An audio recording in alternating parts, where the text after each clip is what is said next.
Welcome back to Hidden Power. Today we are ranking every single mainline Pokemon game in existence. My name is Dusty Gogo. Today I'm with Soul Silver Art. What's up? And Lumios Post. Hello, and I'd just like to say we're all looking like a bunch of starter Pokemon up here with the blue, green, and red, which does also remind me, shameless plug for our merch. Check out our merch because we now have Team Lumi, and then there's they have some stuff on there Team too. Dusty, Team baby. Lumi Team with Dusty. Blue. And then there's Team Dusty with green, Grass and starters with red. Grass starters unite, baby. The soul right We've here. got Greninja. That's all that matters. Forget about Inteleon. It didn't happen. All right, boys, this is going to be such a fun episode. So we've got 9 generations of Pokemon video games. Let's maybe get a little bit of a background to see how many games each of us have even played. I've played every single Pokemon game. My first Pokemon game that I played was Blue version. I think the first one that I really got into was Gen 2 era. What about you, Lumi? Okay, so I've played all the games except I have not played Crystal, and Really? I have not played Emerald start to finish. I've played Emerald, but not start to finish. Okay. Wow. Yeah, What because about I you, was Soul? playing on a friend's game. So. Okay. I want to know what his first game was though too. What was your Oh, my game? first game was I started in Kanto, but not in Gym 1. I started with Fire Red. That was my first Pokemon game. Nice. Yeah. No way. Interesting. Mhm. He started on a remake. Yeah. Um, Yep, and it was a bizarre. great remake, which Yeah. we'll get into.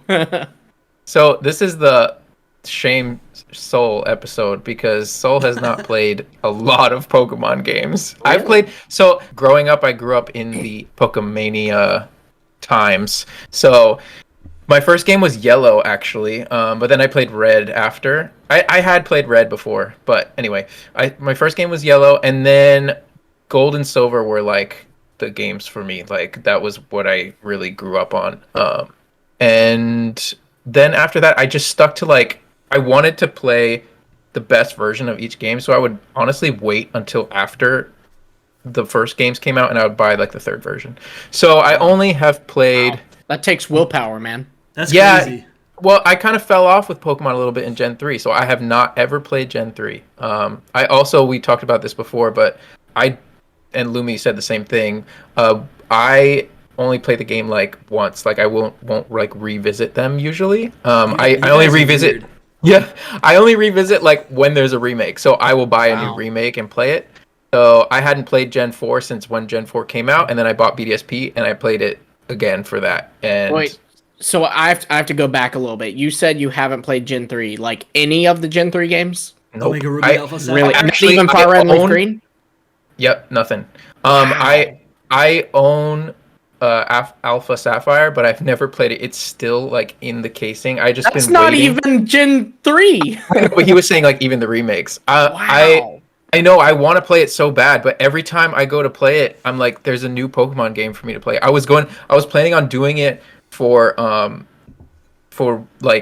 in between this whole time, and then they came out with BDSP, and I was like, all right, I'm just gonna do Gen 4 now because I take so long to play a Pokemon game. I'm just about to beat Scarlet and Violet 3 months after it's been released. So, it's Just that in kind of time thing. for a DLC announcement, though. for you. Exactly, So that's kind exactly. of cool. So it's very complicated and complex as I am in general. It would But be yeah, very- so go for it. It'd be very convenient if there was some sort of port of the Gen 3 games. Yes, Yeah. that's what I made a Oh. tweet about it. I was like, dude, and so I'll just give you a little story really quick. When I was a teenager and Gen 3 came out, it wasn't cool. You were like, Yeah. it's not cool to be into Pokemon. You're 13 years old and this is just whatever. So I didn't want to really play it, but a part of me did. My friends got it and I was like, man, I really want to play this. It was Wow. Ruby and Sapphire. And I never You gave did. into the peer pressure, man. Yeah, I don't know. I just never did. And then one day I went into a GameStop and I just saw Rayquaza's picture on a magazine or something. I was like, dude, that's so cool, and I Dude. want Emerald version so bad. And I never bought it. I never. You know what the main thing was is I never had a Game Boy Advance. So that was a huge part of it. I didn't want to go buy save up my little kid money and buy a Game Boy Advanced. And I was like, I need my GameCube. I was all about the GameCube. I wasn't really about handhelds and all How that much stuff. were Game Boy Advances?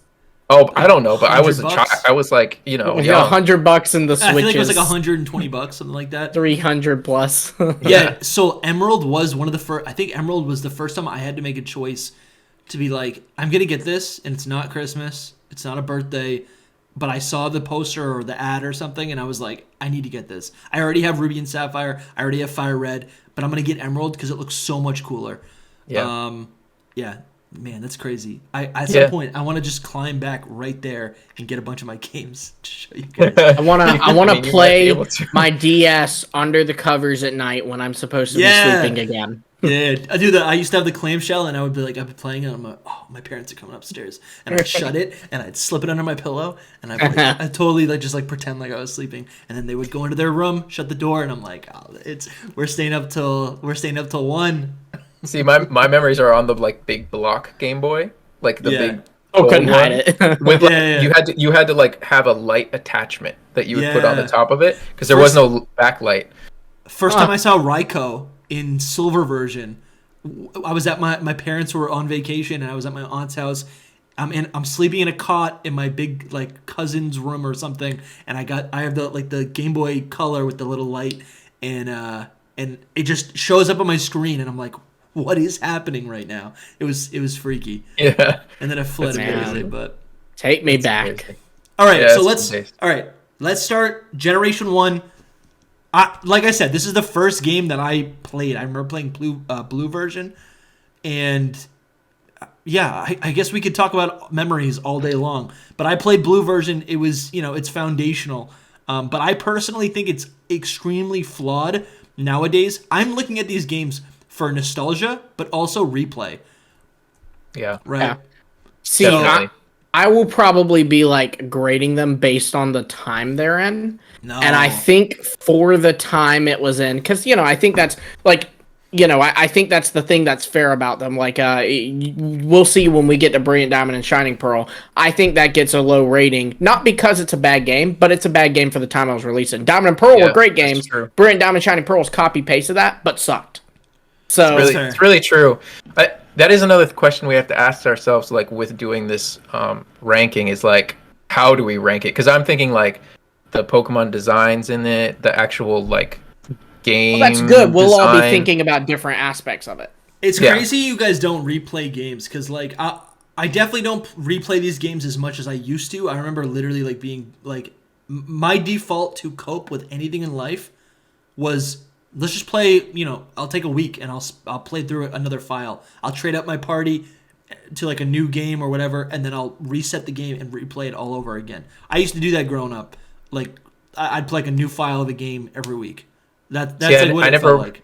I never wanted to get rid of those Pokemon. Like, I spent all that time to catch them, and I'm just like, I just want them to be, once I caught them all, they were just all in the boxes, and that's where they are. I can always go access them whenever I want, but for no reason, basically. I would play through Fire Red and then transfer the team to Emerald version to then reset Fire Red Leaf Green, for example. So, I remember like, replayability is all, like the main function of this tier list in my mind. I do get that. I understand that. I wish I had never, when I revisited those games, because like I said, I started with Fire Red and Leaf Green, Gen 3. So red, blue, yellow, gold, silver, crystal, those were all revisited by me. And crystal, like I said, I never played crystal. But one story I always love is that you remember back in the day, you couldn't just easily restart a game. You had to if you restarted the game, when you'd go to save the game, like your new game, it'd be like, oh, there's already a save file, you can't save this. So you would have to go to the home screen and do up, down, X, whatever the code was, to start a new save file that you would be able to save. And I remember my wife told me when she was younger, she would play Crystal, and she did not know that you could do that. There was a little code to just start a new file. So she would click new game and just have to get as far as she could before having to put the game down. And she said she would just do that all the time. So I think she said she has played Crystal but has never beaten it, because she would just play as far as she could. Her goal was just to get her Chikorita to get to a Meganium, and then she'd be like, all right, this is enough. I mean, that's kind of how video games were back in the day, like a long time ago. Like Mario World, you would just have to play as far as you could, and then every time you shut it off, you start back over again. Stuff like that. Right. Yeah, that's crazy. It's funny you say that's the old way, because For the first 3 generations, you could like lend a game to your cousin and he'll lie to you and say that like when you beat the game it resets automatically, and then when you get the game back in a month, you've lost all your lifelong friends. That has definitely happened to me. Man, and I'll never forget it. Life Aquatic on Instagram. I'll never forget. Shame him. I love you though, but Shame. I'll never forget it. I would put Red and Blue personally. I understand this is not going to be agreed with, but again, I am ranking this in terms of for its time, and for its time, I would put Red and Blue S tier. It is to this day. It has one of the largest amounts of new Pokemon because it was the first game that we've ever seen. 151 for a Game Boy console game. That's so much to do. Yep. Tons of evolutions, for a game being the first in its franchise, it had a ton of ambition, a ton of innovation with it. Like what with the whole trade and the link cable. There are some Pokemon that evolve through leveling up. Some Pokemon evolve through stones. Some Pokemon evolve through trade. That's just genius. I think that for its time, it is S tier. For its time, yeah. It started it all. Like, it's still the most sold game out of all of them. Be that guy, but that is whatever your S tier game is. It is a great game. It is a classic. Like, you can't deny these things about it. I still wouldn't put it in S because it did have a lot of issues, and it doesn't hold up to these times either. So A is where I'd put it. You guys are way too generous. Okay, so S A and you're saying C, I guess B. I would put it at like probably for replayability for a game that I would want to pick up today, D tier. My nostalgia is all in gold, silver, and crystal. Gold, silver, and crystal is like the alpha game. What is it like? No, that's Red, Legends Blue, Arceus. Is like beta. Like what this is essentially that's like true, but it's also an early build of what gold, silver, and crystal ended up being. And in gold, silver, crystal, they even have Kanto in it. Yep, sure, it's true. But still, I guess that's the thing. We're all looking at them in different ways. I am looking at it as no other games exist. Red and Blue just came out. This is one of the best things I've ever played. So before we go forward, I feel like if we're gonna rank every game based on when it came out, I feel like all the new games are gonna be like ranked. Like I feel like the ranking would be very predictable. I just think it's a mix. Like I'm thinking also like what the Pokemon designs in Gen 1 are. Yeah, I'm factoring that in too. I am factoring that into like what it brought to the table that we still have. It's like I'm just trying not to like rank it for its time because if you compare like Red and Blue's world, like the Kanto region of Red and Blue to the Kanto region of Fire Red and Leaf Green, or you compare it to Paldea or even Galar, it's going to be, crap. So you can't compare it. It's Fire weird. Red, exactly. Fire Red Leaf Green, personally, and maybe I'm biased, is the better Kanto game. I think it's the best Kanto. It absolutely is. It came out later, of course. So if you're not like, if you want to put this in S tier, is Fire Red Leaf Green S tier? Because I think Emerald. I will concede every other game is above that. I will concede that point and knock it down to A tier. I would say it's an A tier game. All right, we'll put this in B. I think that's a good point, Dusty. I think that's the first time on this entire podcast you've actually convinced me of something. There are so many much better than your Espathra's not a bird ordeal that you had. I knew he was going to bring it up. Yeah, we'll talk about that when we get. Which, by the way, you should make an F tier. I don't know of any games off the top of my head that I'm going to throw in it, but just in case. He's right. All right. You got to have a worst of the worst. I know one. All right, pause. I think I know one too, to be honest. I was trying to not go ahead and reveal that, but I think I know two, to be honest. We'll wait. That's going to be fun. All right, so then yellow, though. Yellow version. Yellow's lower a little bit for me. I mean, I put them all together. Better. No, I'd put it same. I would put it as the same, not better or worse. And the reason why is because while it is it's essentially the same game. I do love the twist of what was popular right now, the anime. And they said, okay, well, why don't we make it like you're Ash, not Red? That was such a cool idea. It's not something I'd want again now, but I think for that time when the anime is kind of on this big craze, that was genius. And I really like that. I think great point. I think that's as big of a twist as Let's Go Pikachu and Eevee, right? Like, what's popular? Pokemon Go. Let's make a game about Pokemon Go, right? That's just like, as why big is of a that twist. remake? Except, Yeah, exactly. yeah, it's a thing of, I think, though, they did a better job at finding the thing that was popular that could be worked into a game. Like, I think with Let's Go, they said, what's popular. I mean, we'll get into it more with Let's Go, but I think they picked the wrong thing to focus on about Pokemon Go. I think just time was different. Like, the They time waited too between... long. Yeah, the time between these games, like, things happen faster in this day and age. So, like, they had to, like, release Let's Go, like, right in the go time. And this, they could wait because, things didn't move as fast back then. It was like, this is still popular. Well, and also, Game Freak actually was pretty much a small indie studio back then. Yeah. We Also, say it the was memes, but back crazy then it was popular. true. Yeah. I think it's worse because I don't like Pikachu as much. I don't like Pikachu. I like Pikachu like a decent amount, but I don't care to have Pikachu follow me around. I was one of those kids that was like, I'm gonna like beat up my Pikachu. No, like you turn around and it would talk to you and you just like, shut up, Pikachu, stuff like that. But like, it was not cool, little Pikachu. You're around. a monster. Yeah, And I didn't really care cruel. about Team Rocket, though it was cool to have Team Rocket. And then Yeah, literally it was like cool to have Team Rocket because you are them. So You're a terrible person, Soul. I feel This like is not going well with your whole moral cooking or cooking, kicking, whatever thing. cooking. Maybe you Cooking cook them sounds too. good. I don't know what you do with them. Hey, mushrooms This is are terrible. I, Moral will make you see things, though. You eat that, though, I think. Yeah, that probably. is true. Yeah, I think Different kind of shrooms. Psychic type. the reason why Yeah. I think the reason why yellow version's so much better than red, blue, and yellow to me, like red, blue, and yellow feel like such a bare bones experience. Yellow version, on the other hand, gives you a unique experience of being able to get all the starter Pokemon. I think that's something that we haven't even seen in I any did other like game, that a right? lot. Like Yep. that's so cool. And then also it's another huge step up because there's all this different color, right? You have differently colored sprites, sprites that look more like the anime, but also really just like more like they're actually how they're actually supposed to look, right? The Pokemon sprites in these Gen 1 games in yellow version actually looked like how they were supposed to be depicted. Ooh. Yeah. Another bonus of this game. I'd put it same as Red and Blue being a B. But another thing that I really like about this game is the anime references. They changed for this game Pikachu's cry as him saying Pikachu.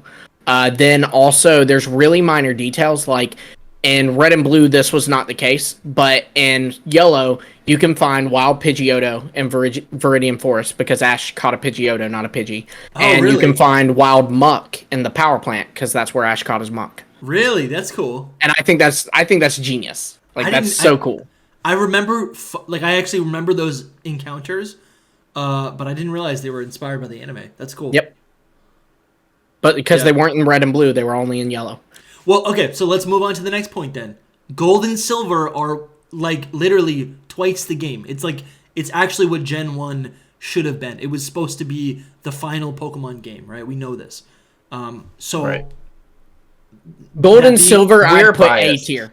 We are biased. We're biased. biased. Going to be biased. We are biased, but I think, and I don't think it's the best game of all time.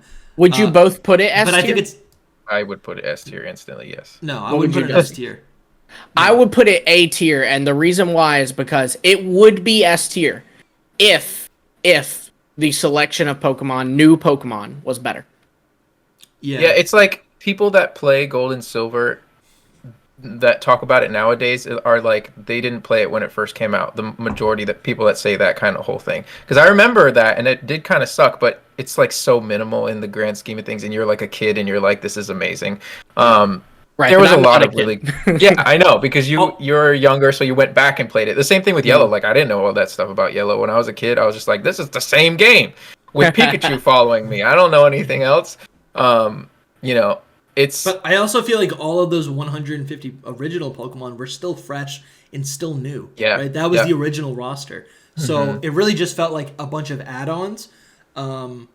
Yeah. And there's And for the record, I'd just like to say before someone in the comments takes me wrong, I think that I think Gen 2's best designs are genuinely, to this day, some of the best in the franchise. Obviously, you both are big Scizor fans. Amen. Soul, you and I are big Lugia fans. Yep. But there's just so many mons that I look at, and I do kind of think this isn't needed. Bellossom is stupid.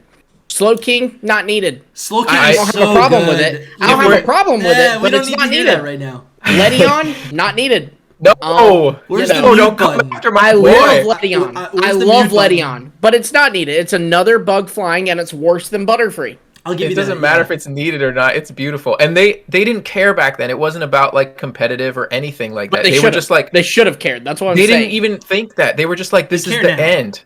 Yeah, they care it- now, but they were like, this is the end. We're just making Pokemon that we like, and that's it. They were like, we're making Yeah, a bunch of baby but- Pokemon that have no purpose whatsoever. But they are enlarged to me. So not without exclusions, but enlarged to me, the Gen 2 roster of new Pokemon is pretty lackluster. There are some No. super hard designs, but there is a lot of stuff that I look at to this day and kind of go, "Oh yeah, that's a Pokemon." I think there's a lot of cute Pokemon that are not like good design cute, but just like round cute. And then I think there's a lot of baby Pokemon that help like pad out the decks. But then there's all these like, original Pokemon. There's all these people evolutionary complaining Pokemon. about the convergence, like saying that they're like I'm dex not fillers. complaining. I've got only 100 new Pokemon in this game, and like half of them are, baby Pokemon. Not literally half, but a lot of them are baby Pokemon. A lot of them are evolutions that I don't really care about. Like, yeah, you have the great ones, like again, Scizor. I will Bro, say that. Ampharos, Kingdra, But- Houndoom, Yes, Scizor, some great Steelix. ones. But then also, I counter that with Lugia, Shuckle, Entei. Smeargle. Those are classic. Those are great. Those are great. Nah, I'm not a fan. I like love Shuckle. Gen 2 I like designs. Gen 2 designs are fantastic. They're so good. I can't. But as far as right, because this is a review on I'd the go games, A tier. right? I think I would put it in A tier. I think there's better games. I also don't think it's I don't think it has aged as well as its remake or other games. But the thing is, when I actually go back and play Gold, Silver, and Crystal, especially on the 3DS, right? Especially, I mean, this is all aging poorly, but I could transfer things up, right? I felt like I could still replay the game, experience everything the way it was, like I originally did 20 years ago, and then still like take those Pokemon, bring them on to like new adventures into Generation 8. I also felt like the main thing I would change about Gold, Silver, and Crystal is to make the UI of the game actually like play a lot quicker. I feel like it's really sluggish. But everything that we love about Pokemon, everything that's foundational about Pokemon, is from Generation 2, I think. Generation 2 and 3. That's so true. Like so Gen 2 though, if you really look at it, is like just a better Kanto. Like they just 100%. it's really like the third version of Kanto or like the fourth version of Kanto. Yeah. So it's just the like a remake. perfected. Yeah, it is. No. It's like a perfected Yeah, version. it's Kanto's Black 2. Third version. Yeah, Like Black 2, exactly. White 2. Yes. Sequel game. So you I can mean, think about literally, that. you literally see Red, slightly older, 2 years later, Yep. 5 years later, I think it is. I think it's a 5-year gap. You go but back, either way, all the characters have developed, right? Right. Has Koga's a an daughter Elite now. Four. His Yeah. niece is the gym leader. Yeah. That continuity was amazing to me, especially as a kid. And you can look at that as well in the designs, Lumi, like what you were saying. Like these were just like add-ons to Kanto Pokemon as well. Like a lot of them were, just a better. I just can't help but looking. I mean, we recently recorded a beta Pokemon like review or whatever. There's so many Pokemon that Just I to put look 'em at all and in. I'm like, this was scrapped for Blossom. Yeah. Yep. Yeah. I mean, that pains me. For me, out of blind bias, Gold and Silver is in S tier. But like, how does it hold up today? I don't know. Really, there's better versions of it. I would let's still say. totally It's give it still A amazing. tier though. I would still It's amazing. totally give it A tier. I'm not firmly ranking these on their time because I do think Dusty made a good point about the flaws of ranking them solely when they were released. But I am factoring that in because I do think if you factor in Red and Blue for today, if they released Red and Blue this year for the first time, that would be an F tier game. Yeah. That would be an awful game. Yeah. But I think that Gold and Silver A tier. I mean, it's got 2 regions. That's something that they have not done outside of. Yeah, we Gen didn't even 2 and talk its about remake. that. That's like one of the biggest things. I don't know how many times I've been like, the Gold and Silver are the best games because they have 2 whole regions in it, and that's it. That's it. Period. But and But But see, I would say Heart Gold, Soul Silver are the best games ever because Yeah, they have true. 2 regions in 100%. it, And the it's Battle better. Frontier. We're getting there. And you can actually do stuff. You can actually do Eventually. stuff in the Kanto region in Heart Gold Soul Silver. We'll get there. Yeah. Yeah. So how many of you guys played Crystal? I have not. I didn't play Crystal. All right. So Crystal So version. you get just a freebie. Put it where you want. Yeah. All Crystal I know version's is- super fun, but I didn't play it until I was an adult. I played it in college for the first time. Right. Yeah. Crystal version. I had gold and silver. I played the crap out of them. And All I knew is it was the same thing, so I was like, whatever. Yeah. Yeah. And I didn't like Suicune as much. Did as Suicune even get Lugia. more of a focus in this game? Yeah, you could. I think you could catch it. It had a storyline. It had like a little plot. Yep. Was it the same plot in Heart Gold and Soul Silver with the guy chasing it? I think they did add something with it into Heart Gold Soul Silver. I don't remember correctly. You know what? Because I know, like, it wasn't a roaming mon. It was like there was that guy. I think his name's Eugene, and he really wanted to catch it. Eugene. That's right. That's right. Yeah, Eugene. I think yes. Eugene. Close enough. I think they did like adapt it in Heart Gold and Soul Silver. Yeah. Okay, see, that isn't much. That isn't enough for me to say. Like, that isn't as big a difference as like Emerald, where they've literally said, "Hey, we have version exclusive teams. Yeah. They're both active now." Yep. You know? Yeah. It wasn't. I think what stood out for me that made Crystal always feel like a really cool game that I never had. Like I said, relatives had it, friends had it. It was specifically the moving animations. I thought that was the coolest thing back in the day, right? It was only for like you send out a Pidgey and it moves a little bit and then it's done. But that alone was so cool. Yeah, you were seeing it come to life in your game. That's really cool. They like redid all the sprites and they were like more vibrant with colors, and because it was mostly for the Game Boy Color. I remember I played Gold and Silver on the like colorless Game Boy at first, because it came out like a few years after. I know it was for the Game Boy Color as well, but this one was like, this is for the Game Boy Color specifically. That was like another big deal with it. But I remember feeling that way about the sprites that you're talking about, like with Black and White. That was kind of mine, I guess, because you add, even though they're super pixely and everything, you add like in the whole battle, they're just kind of, even though it's just bobbing back and forth or something, it was enough to be like, it's alive, Yeah, it was a big deal. It was a super big deal. Let's move on to Generation 3. Ruby and Sapphire. When I look at these titles, I don't just get a memory. I get like set like smells. Like I remember where I was the first time playing it. Oh, okay. I see. I thought you meant from the game. I was like, you could smell the game. Well, also the box, right? The box. imagination. Anyways, there's a lot of really cool memories. We don't need to like. Dusty's out here snorting the whole time. Pokemon cartridges.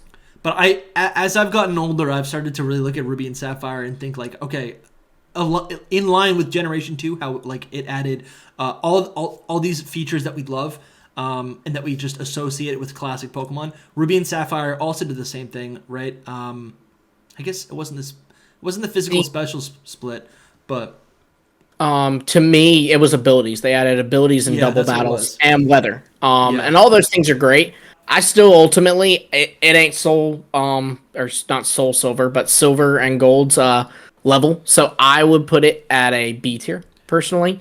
I think that Emerald took everything in it and put it and made it deserving of that tier on par with Silver and Gold. But Ruby and Sapphire, not quite it. Really good, not quite it. Sure. I also feel like Ruby and Sapphire Generation 3 games are really the games that I played the most. Like when I was in high school, when I was in middle school and high school, I was playing these games so much. But then even in college, when I got the Game Boy Advance, it's not an e-reader, but it's like an add-on for my GameCube. We used to, at my dorm room in college, just like sesh so many games. People would come over, we'd hang out, listen to music, and then I'd also just be like grinding on a game, right? Yeah. And I feel like I played all of the Generation 3 games so many times, and because how quick they are to play, encounters, speed, menu, character movement, everything about battle UI, everything about the game is just so quick and fun, and it's probably why it's so popular as a ROM. What do they call it? Like a ROM hack engine. Anyways, I really, as I get older, I would put Ruby and Sapphire and these other Gen 3 titles higher than Gens 1 and 2 easily. I think that's why I have such a problem with putting these earlier games in A and B tier. Yeah, I can't say much to it because I haven't played it, but there was like, well, I'll say this first. Like the Pokemon themselves in the game, that's one thing I can like judge, and I like them a lot. They're not like my favorite of all the Pokemon ever, but B is like good for me, I think. But there was like I don't know if you guys ever saw it, but back when these games came out, they were like people they were done with Pokemon. Yeah, they were like, people are done with Pokemon. The Pokemania is over. The kids have grown up. Like, don't get this Pokemon game. And people slept on it, I think. But at the same time, like, I was one of those people. Like, I never picked it up because it was just like, Pokemon, what? And what's crazy is that's not even that doesn't even like that's not to the merit of the game itself. That's just the reviews weren't great. Like, things like that. Like, it was just like, it's not good. 7.8 out of 10, too much water. Yeah, you could say that about every Pokemon game after Generation. Absolutely, I agree. Yeah, I came in, Fire Red, Leaf Green. So Emerald was, from what I remembered, where I was living, Emerald was like the thing. So I can't speak to Ruby and Sapphire, but I remember people were obsessed with Emerald, like absolutely obsessed with it. It started to pick back up at like towards the end of Emerald stuff. I feel like people were talking about Pokemon again a little. What I loved about Generation 3 was that each version actually felt different. It felt totally unique. Your original character, just by changing the color of your like bandana or your hat, did so much for me.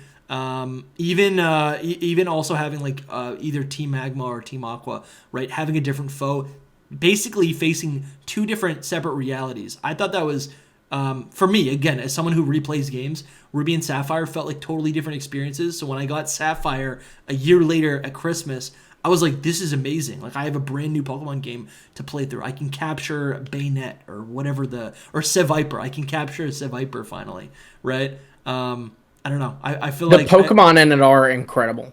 Some of the Gen 3 mons, I feel like, like, when people talk about amazing Pokemon designs, exactly. People talk about Flygon. People talk about, for me, I feel like Sceptile is insanely slept on. That's one of the cool starters of all time. I will say one thing that we have to also consider with Ruby and Sapphire is this was the beginning of the end of Rivals. This is when the Rivals started to get more friendly. And, it wasn't bad yet. It wasn't bad yet. But, this ended up being Trace from Let's Go. Oh, no. Your rival just totally, like, falls off. And then I do like kind of the bait and switch where it's like your rival falls off after, like, the 7th or 6th gym. And you think, oh, I guess I have no one to fight me. And then Wally shows up at the very end. That was kind of a cool twist. And he's got a killer team. It was better in Oris, I think, because they were able to give him Gallade instead of Gardevoir. That's true, That was so much better. So where would you put Emerald? I feel like Emerald. I'm tempted to put it in an S tier because I feel like it's the pinnacle of the first 3 generations. I think it is A tier, absolutely. Battle Frontier, guys. What was so different about it though? That's what I need to know because first off, it had seemed like the same. Both the teams, like in Ruby, you fight Magma, Aqua is fought in Sapphire, and Emerald, they're both there, and they're both, like, working. It was like the anime, where, like, you have them both, Ash is encountering them both while they're both trying to get their goals done. They hate the other team. So it was much more, for one, it kind of did the thing that Yellow did, where, like, you felt like it was the anime, in that sense. But then also, it was nice because you're literally fighting like a battle on 2 fronts. You're having to make sure that Magma doesn't get ground on, but you're also having to make sure that Aqua doesn't get Kyogre. Yeah, and then also Battle Frontier is the biggest thing, obviously. The final frontier is actually Rayquaza. Rayquaza was always like a late game optional boss or a legendary fight. This one was like central to the plot line. And then also there's also a ton of like visual differences and performance differences, right? This was a they third optimized version. them all. Yeah, the third versions, that's what they did. Like they just made them better always. Mm-hmm. You could catch Rayquaza in Ruby and Sapphire. After the league. Huh. I thought it was like the special thing about Emerald that's what you could do there. I will No, say, Emerald was the first of like the what is no longer the traditional way they do games since they've replaced their versions with DLC. But the beginning of the third version is, hey, you know that legendary Pokemon that you could get in the post game and kind of it was just there and there was no story to it? Well, now it has its own story. Yeah. And there's also you could fight Steven. I was gonna say like a Ruby and Sapphire is a little bit better because Steven Stone is the actual champion, and I think he's a better champion than Wallace. I agree. But in Emerald, you can fight Steven Stone in Meteor Falls the same way you fight Red at the top of Mount Silver, which is really cool. I guess honestly, off the top of my head, I guess there's not too many things. We didn't do a lot of research. This is all just like off the Look, Battle Frontier is the biggest thing. You don't need yes. other than that. Of course. Other than that, why did Battle I not Frontier. think of that?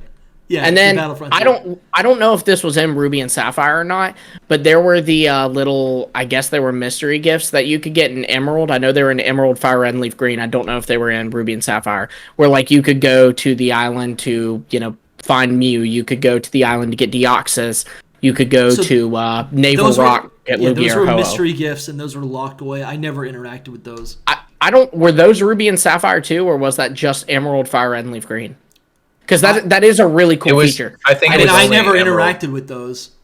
It was only Emerald and Fire Red and Leaf Green. I'm pretty That's what sure. I thought. So you have to give Emerald that too, because even though I never played that either, that's objectively really, really cool. I mean, not only did they do a mystery gift for Deoxys, a mythical Pokemon in Gen 3, but then they also were giving some love to older Pokemon like Mew and Lugia and Ho-Oh by giving you a little mystery gift for them. And that's really, really cool. And that's one of the things that is talked about with current games, and that I will always say about current games, is legendary Pokemon are now just go into the little raid den in the Crown Tundra and you can find all the legendary Pokemon.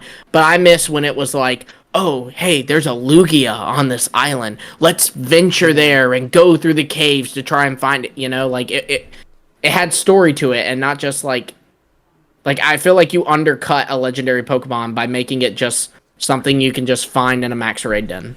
That is a really good point. Okay, all right. Yeah, we gotta get cooking. Yeah. So Emerald version, I wouldn't put it in A tier for all I wouldn't put it above replayability. Soul or Gold and Silver, but I wouldn't either. I'd say A tier. I agree there. Okay. If you're enjoying this show, just $5 helps us out so much. Right below this video, there's a join button. You can click it and become a channel member. And more importantly, we have merch. Seriously, I'm about to when we're done recording this ad, I'm trying to speed up this ad so I can go and buy my own merch, which is really lame, but also it's super cool and it's I need not it. lame. Cool. I'm gonna be wearing. Amazing. I'm gonna be wearing a hat. I'm gonna be wearing a t-shirt. I'm also gonna have a hoodie. I'm gonna have a Hidden Power hoodie. I'm gonna get that too then. Yeah, Soul's gonna get Sure. one. I of those want a too. mug. I want to put my Snapple in a Hidden Power mug. Oh, I like that. I'm gonna be drinking coffee in a Hidden Power mug. That makes more sense. That makes Yeah. more sense than Snapple. That's like, what is this, plastic? No. In That's bad for the environment. Get a mug. Save There the you turtle. go. There you go. Soul Silver Army. Grab your merch. Support your boy. Listen to Lumi. Get some of our stuff. It's really good stuff, guys. Your support will allow us to continue making Hidden Power videos for the rest of the year. Thank you guys so much. And now back to the video. Fire Red Leaf Green. Red Leaf Green is definitely A tier. I will admit my bias wants to say S tier, but given what all we've talked about, I cannot make the case for it to be S tier. I can just say I want it to be. I think it's a better version of.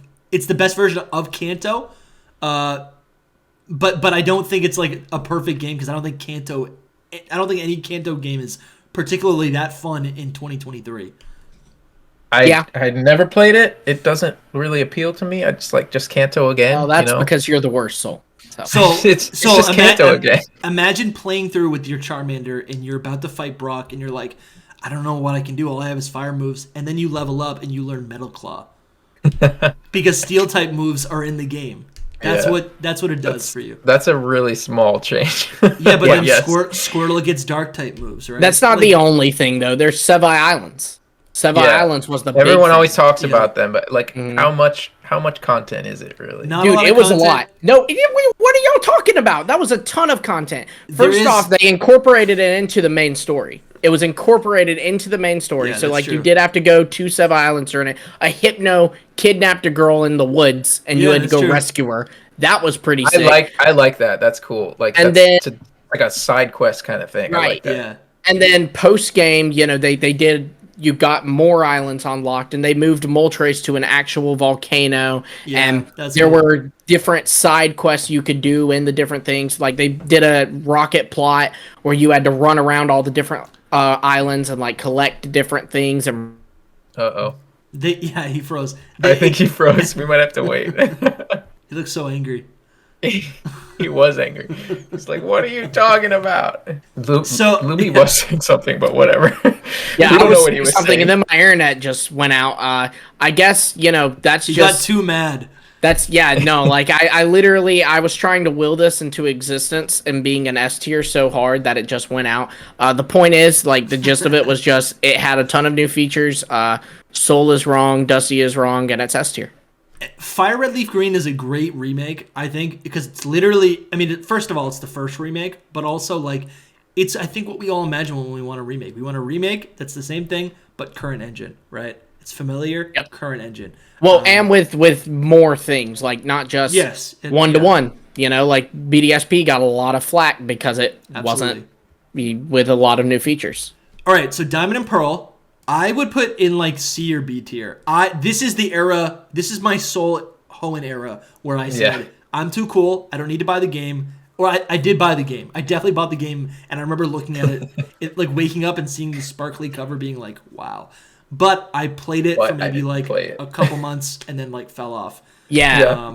See, this was my gold and silver era. I had just started Pokemon, and so Diamond and Pearl will come back. They're on the DS now. I mean, it was such a huge deal to me. The starter Pokemon are, to this day, I think, some of the most like even starter choices of any group. They're so good, Soul. Soul, what are you talking How about? it covers face. How do you not like the starter them. Pokemon? Not any of them. Oh. They're so good. How? They're rivaled by Gen 9. Bro, can we agree No, that Gen 9 Empoleon- starters ain't got nothing on the Sinnoh starters. Can we agree that Empoleon is the best better one. water bird starter than Quaxqueval? I love Quackquaval. Oh my gosh, we can definitely agree on that. Absolutely is. Right. Absolutely. So definitely Diamond agree on and that. Pearl, its biggest issue, again, I'm talking about replayability. Diamond and Pearl is so slow and agonizing. It and is. it also is Use close combat on a Blissey. dude, it's frustrating, right? It's so slow and boring, and I don't even the game doesn't even make sense to me. Best part of that game is when you're traversing up the mountain. I remember traversing up the mountain, Mount Coronet, and that actually felt like a cool RPG. I was like, wow, this is next gen Pokemon. I'm like there's snow, there's like Noctowl, right? There's all these like Gen 2 references. That's probably the best part. The Gen 2 references were really cool. Oketch was really cool too, I think. So my thoughts on Diamond and Pearl, just Gen 4 coming out, I was kind of like Lumi in a way. It was like a resurgence. Like, so I didn't play Hoenn, right? But then I was just like, Pokemon's back, and it's back on the DS, and the DS was like awesome. You know, like the DS was that was the cool. thing. Picto Chat. Yeah. Yo, I love I was so hyped for the DS, and I was like a Pokemon game on the DS. I've always loved Pokemon. Like, here we are. So I got it, and I played it so much. Towards the end, I didn't play it as much, like towards the end of the game, you know. But at like the hype around it at first, I was like, this is such a great game. So it's interesting. So I didn't even not until I was like in middle school. I'm sorry, college, high school or college, did I play Platinum version. I think we can easily agree that Platinum version is a better version of Diamond and Pearl. Absolutely. I would say Diamond and Pearl B tier, and I would say Platinum A tier. No, dude. I 100% agree. That's exactly what I would do. We can't put all these games in B and A tier. We have to. They will They are Pokemon games. We love all of them. Diamond Like, and be Pearl. controversial. Diamond and Pearl is not a B tier game. It's not a B tier. I will give you Diamond and Pearl C tier if you really want that. You know, Yes. I'm a We firm need that. believer that here and we live in the USA, and you're entitled to your wrong opinion. Okay, but I would put Platinum A tier. Platinum's not A tier. 2 words for you, Platinum's Dusty. A 2 for words me. for you. Battle Frontier. It's not that important. It It's is. a whole- Oh my god. Oh. The whole That hurt. distortion world was so cool, and That's Giratina true, changing yeah, that is forms. true. It was so much better in every way. It just fixed everything wrong. The little with house Diamond and Pearl. You can that capture you can Ralts decorate. early on. So I think it's a much better game than Diamond and Pearl. But as We're far forgetting as the best Sinnoh is, things about I don't these think games. Sinnoh is that great of a region. Okay, you're forgetting the best things about these games, though. Legends Arceus? No, the underground. It could have been better. Alright. It could have been better. I What? think, dude, secret bases were way better. Secret bases are so much more fun. In Diamond and Pearl and Platinum, secret bases were like they were in Ruby, Sapphire, and Emerald. that's It was true. Brilliant Diamond, Shining Pearl that changed that. That's one of the many mistakes of Oh, Brilliant that's Diamond, true. Shining Pearl. All right, I'll bump it up. I'll bump it up. Yeah, I put it here. It's right. yeah. All right. I totally forgot about that. I gotta replay. You could play capture last the flag, time- man. You last could play time I- capture the flag. Yeah, that is cool. We should start a server. The last time I played Platinum all the way through was maybe 2000. I think like 2016. I think that's about right. Bro, I I did played all it when the it came post-game. out. That's when I played yeah. it last. The crazy Alright. story about Platinum actually is I didn't get it right when it came out, but I wanted it really badly. I waited and I went on eBay and tried to get it, and I got one, but it was like a Chinese version. Like I got it for super cheap. I'm like, how did I get this Platinum version for like $20 or whatever it was? Could you No, buy because it? they were like 30. Oh, so it and was they like were 15. region locked back, weren't they? No, Or they I put haven't it been in yet? No, I don't think so because it worked. I put it in my DS Lite or whatever, and it worked. Oh, but great. they didn't have language selection. No, it was Yeah. perfect. Really? The end of the story is that I went to like try to move up my Pokemon from Platinum to like to my Switch, I think it was. Like I had no idea that it was a Chinese version all this time. It was just like the regular Platinum version. I thought it was, and then that I got for super cheap. And then I tried to move my Pokemon up, and I couldn't because a of the ROM. whole thing. Yeah, it was a ROM. It didn't. that's crazy. Oh, so it wasn't like just Chinese. It was like black market. It really was. It was just I bought it off eBay. I mean, it played. Moral just like of the Platinum. story, kids: careful what you buy on eBay. Yeah, It was seriously. still a You know fantastic. what game. isn't? You know what actually is safe to buy and is not a scam? Hidden Power merch. That's true. Yeah. If you guys want to buy some merch, we just look right below the video Red, right now red, on red, YouTube. red. Team Dusty, green all the way. Come on, you know what to do. Support the channel. All right, we got Heart Gold Soul Silver is next. I think this is the Yes. pinnacle of a remake. S. S tier, right? It's S tier. S. It's S tier. everything that we said about Gold and Silver, but Look. better. Yes, exactly. It's the best remake. It's second region and a battle frontier. And it made the second region actually good, and it gave us a Safari Zone, which is a ton of fun by the Yes, way. a really fun Safari Zone. The You can get best Safari Zone we've Larvitar had. early on. And it's beautiful. Also, Dusty, I feel like if we don't put Soul Silver in S tier, we're like Yeah, literally that's a little insulting our friend here That would be who bad. is named Soul Silver. Yeah, we put Yeah. we put Leaf Green in A tier. I'm trying to make a connection between Leaf Green and Dusty, but that doesn't make any sense. Yeah, Oh, well. nobody. No, Nobody.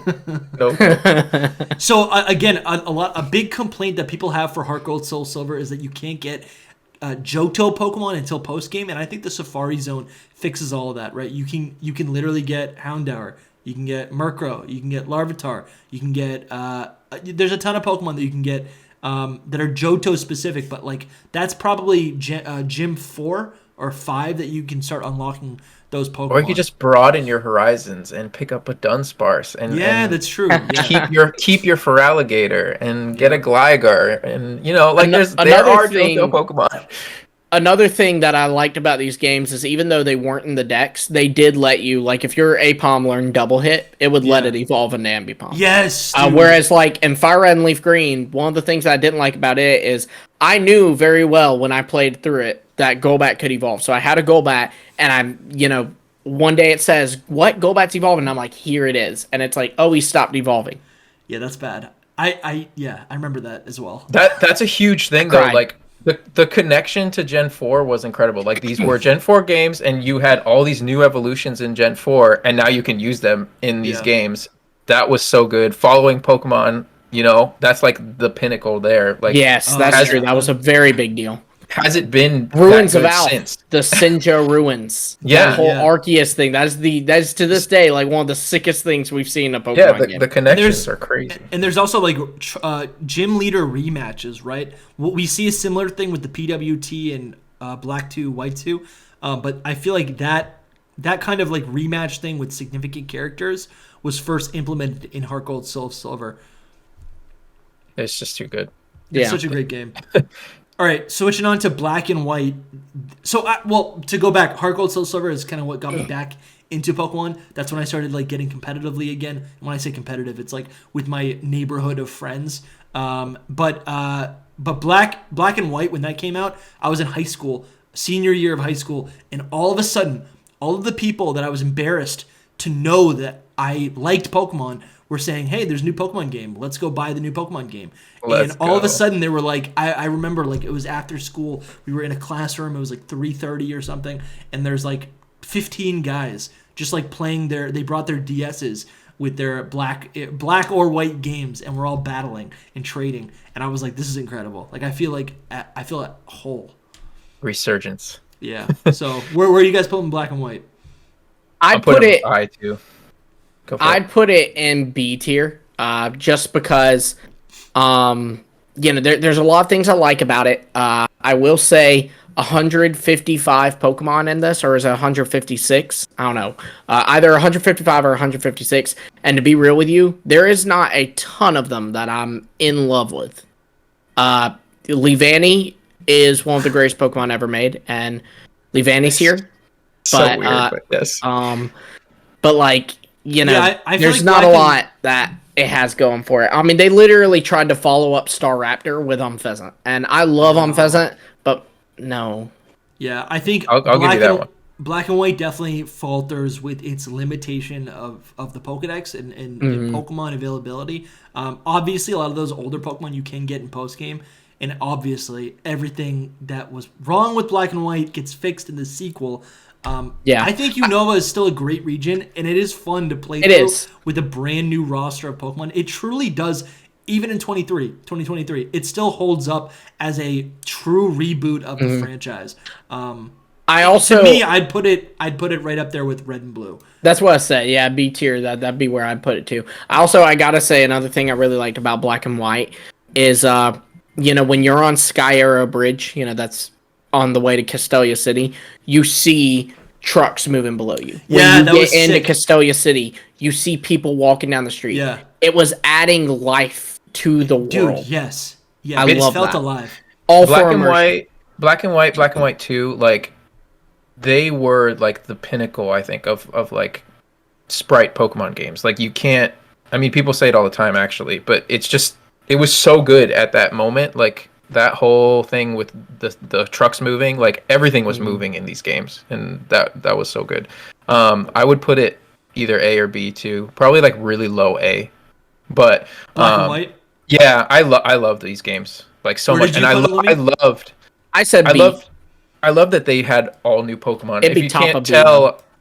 If you can't tell, I really like new things. So like, like I don't go replay the games because I just like new experiences right off the bat. So like I didn't care. I only use new Pokemon in every new game. So it's not like I needed to have the old Pokemon at all. So I was happy with 100 and however many, close to 50, whatever. That was crazy. And I like the designs too. Yeah. I think they've held up very well. So I'm not really even sure if we're onto it, but Black 2, White 2. S tier. It is S tier. It feels like, again, the perfect. I would put it above Heart Gold, Soul Silver. I feel like when I play it now, I wouldn't do that. I wouldn't go that far. Yeah, I wouldn't do that. I think without nostalgia glasses, it's like the perfect representation, and it's aged well of like the Pokemon that I grew up with for literally 15 years, right? Mm-hmm. Black and White 2 is like exactly what that is. I 100% understand what you are saying. Counterpoint to regions. Yeah, that's true. Yes, but I think what's cool about Black 2 White 2 is that these are the parallels, right? These are the parallels. Kanto, right, is the first game, brand new, and then Gold and Silver, like you guys said earlier, is kind of like a direct sequel, and that's kind of what we got here with Black and White, and then the sequels. Something else I'm just noticing right now, right? If I put this right here, Charizard, right, and Pikachu are the mascots of Pokemon, and then I'm looking at Fire type, Electric type, and then we got the Reshiram and Zekrom are Fire and Electric type. I don't know if that's I think that's kind of as stretchy as your Espathra thing, but I don't think that's a stretch. I don't think that's a stretch at all. If they're trying to make two iconic Pokemon. You know what? You know what I thought of, unrelated kind of, but what you said about them being sequels. Does Pokemon make like really good sequel games, and should they do that? Like, should there be like, those are the two like best games basically? Should there be and Legends Arceus? That is in a way that's a sequel. While it is also a prequel, it's also a sequel. It's true. It's not like a pure remake. It's like a reimagining, let's say, of Sinnoh, but. It's just like, should they make like, SV2 or like they should, but they don't sell well. They don't sell well. That's the thing. The fans love continuity, like continuity. Yeah, and like I mean, in never dive a little bit here, we'll get into Sun and Moon, and one thing that was one of my favorite things about Sun and Moon was how they had all these characters come back, and that's another point for Black 2 White 2 being S tier. The World Tournament, not only is it super immersive, but I get to see every single gym leader and every single champion I have faced up until this point in a tournament where, I get to battle them, but it's also kind of, I remember like, I was younger then, but I remember like seeing like the bracket, like it'd say like Giovanni's battling Misty, and I'd be like, what? Giovanni's there's a whole Misty? headcanon there. You're like, where? Right, when did that happen? Like, what is their relationship like? It's so good. That's so good. I also love that, like, it's a sequel, so there's like a different story going on as well. Like, that's just, it's epic, that whole thing. Man, I wish we had more time to just like talk about each of these games. We'll do like some retrospectives. We'll do retrospectives on like each gen. Absolutely. Yeah. That sounds good. So speaking of continuity, X and Y, this was another like, I remember exactly where I was when this game released, when it was announced. Very, very vivid in my mind. I was like in peak, like recommitting my life to Pokemon. Right. I spent time alone or away from. Say it like it's a religion. Yeah, dude, it literally was. I was in college, and I'm like in a new place. I've been faithful to the franchise, but dude, I got down on one knee and I said, "I choose you." Yeah. Oh man, I choose you, dude. X and Y was fine. But it ain't that great. Like, I feel the same. Looking back, it was amazing when it came out, because literally for the first time I was like, I feel like not an adult, but I was like, I'm playing like a mature game. It's 3D. This is like, it feels like I'm playing the anime. It felt so great. It really felt so great. But again, replayability, it ain't there for me. Let me go before you, Lumi, because I know you're gonna have a lot to say. I might freeze again. Yeah, he's biting his tongue, biting his lips, whatever. Like, so.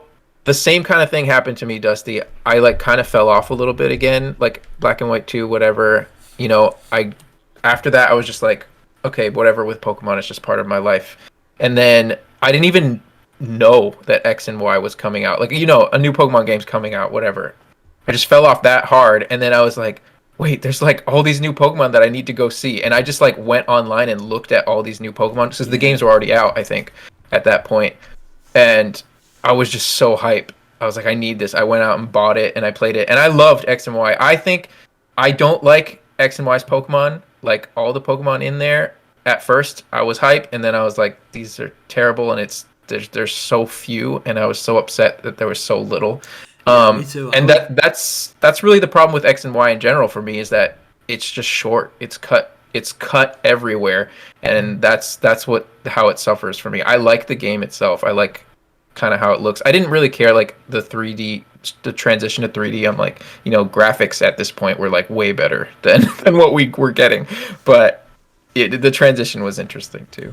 Yeah, I don't think I had really realized what 3D would, like, I didn't realize we were entering a 3D period. I think I still thought, oh, maybe we'll get some 2D games as well.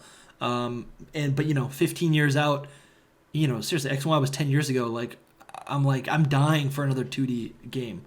Right, and there's so many problems with a lot of the 3D games because of how much extra development time they require. Lumi, did you want to rebuttal? Yeah, so I will Everything. say this. I will say this. I'm not going to argue for this to be an S tier because while it is personally on my S tier list, I can admit it is on my S tier purely for bias. It is. This game came, just to get like more emotional than we ever get on this podcast. This game came. I was right on the cusp of turn 13. I, was just really struggling then, like with just, depression and stuff. And this game was my escape. Like it was, anything going on in my life. I picked up this game right here because it was the game that had just come out. And that was my escape. So for me, it will always be an S tier. But I can firmly say it's probably not an S tier game. I will say I do think it is an A tier game. And the reason why is because to this day, this is X and Y came out 2013. So X and Y is 10 years old this year. And to this day, it is it is talked about the best gimmick is Mega Evolution. Hands down. Yeah. People say that. Now, for the record, it's not even competitively the best gimmick. Like, No, Terrastul's the best gimmick competitively, but it is the fan favorite gimmick, and X and Y gave us that. It gave us, in my opinion, some of the best character designs of any Pokemon game. Definitely the best world design of any Pokemon game. The Kalos region is, even if you don't think it's, if you think it's too small, whatever, it is still the prettiest Pokemon region to date. Kalos is the first time where like a region was so directly inspired by the location. Like obviously Unova is based on New York City, but it takes inspiration. Like it does. It's like, how are you going to make it based off of a city? Right. New York. I mean, I don't know. Like Kalos is based off of the entire country. So then it makes more sense. Riding Pokemon was introduced in this game, and that was. What's funny is like when you look at what we have in Pokemon games now, honestly, the riding Pokemon thing is so stupid looking back. But I remember it being the thing when it was first released. They marketed it, but you couldn't even ride Pokemon like that. It's funny. I'm starting to think that maybe they like when they were like, well, let's go to 3D. Like, what do we want to accomplish? And maybe they were just like, okay, well, let's just compromise and make little adjustments and little additions along the way. And riding a Go-Go, riding a Mamoswine. As awful as the graphics look, that was the first step to where we would eventually get our first open world game riding around on the back of Koraidon, right? So that is kind of interesting. Well, and I bet there's a lot more through lines there. And there's Pokemon Ami, I believe it was called back then. Like it was basically Nintendogs, but with your Pokemon, like the OG picnicking. That was revolutionary. The PSS is still to this day the best like communication feature of all time. I'm glad I was able to convince you, Justin. I would say that it's the top of B tier. I would also say that another great thing about X and Y was these were the first games that gave us Wonder Trading in terms of like communication features. They gave us Wonder Trading, which is so cool. I love Wonder Trading. And then also I will say I miss they were introduced in Gym 5, but rotation and triple battles, this is the last time we saw them, and I'm so depressed about that. Those should exist, I think. Yes, they should. They should exist. They in some kind of format, at least. Like X and Y also gave us inverse battles and sky battles. And Sky Battles. Right, look.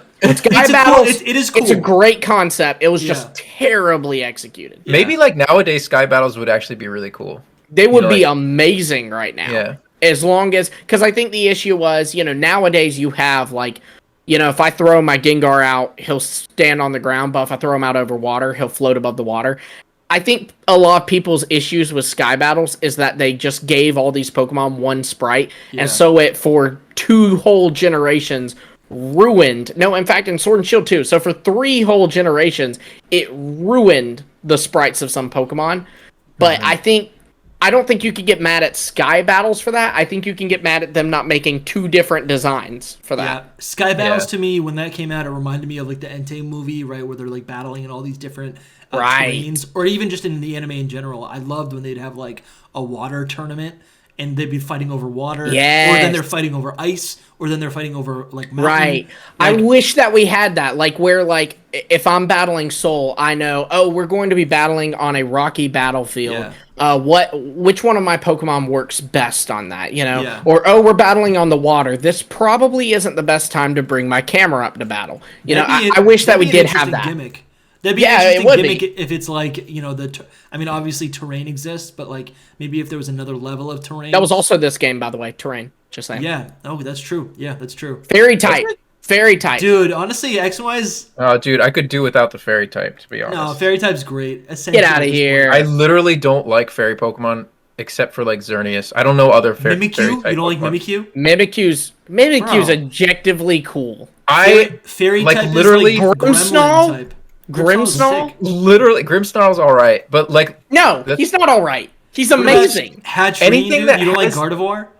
I don't like Gardevoir. Anything that has like the fairy type, I usually don't like. I don't know. That is the specific style that is not for me. Granbull? You don't like Granbull? Oh no, Granbull. I've never liked Granbull before it was even a fairy Neither type. have I. Wants to be Neither there, have Dusty. I haven't either. I don't like it. Okay. I thought you were, Okay. you were I really thought you were serious. I was about to be like, oh man. I did not know that this man loves Granbull. You're telling me you don't like Slurpuff?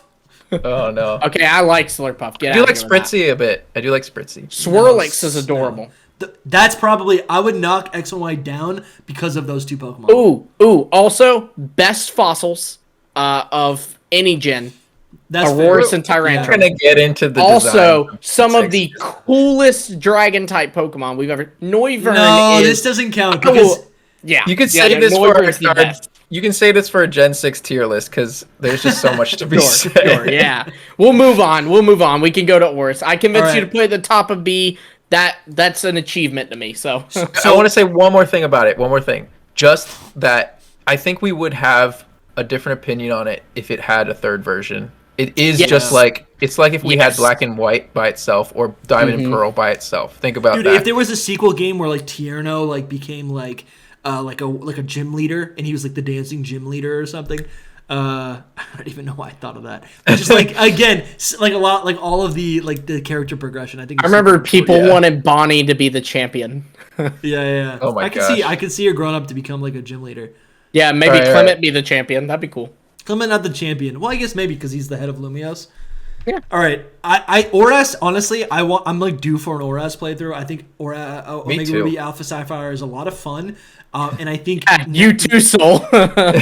like Gen 3 I love so much, but I think Omega Ruby Alpha Sapphire adds so much additional things to the lore. The fact that they made Deoxys available in a game is one of the coolest things that they've ever done.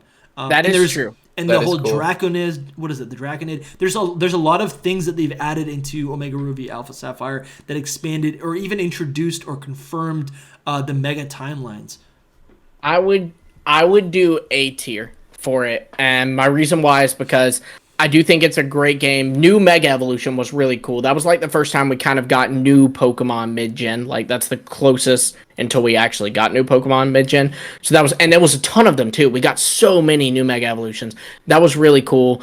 I loved the connections to Kalos, you know, AZ's flower being in Zootopolis, you know, Mega Evolution being in the game. is it really? And then the Hoopa rings, you know, where you get the legendaries. Dude, flying on Latias. Yeah, that was Yeah. amazing too. That's But amazing. People talk about I will that a lot. say, y'all know I've said this multiple times on just the podcast in general, but even this episode, big fan of the Battle Frontier. Oris cut that.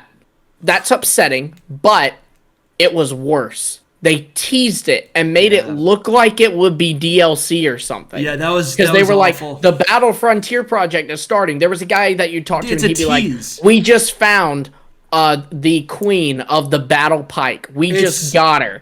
It's And like then they're making fun nothing. of us.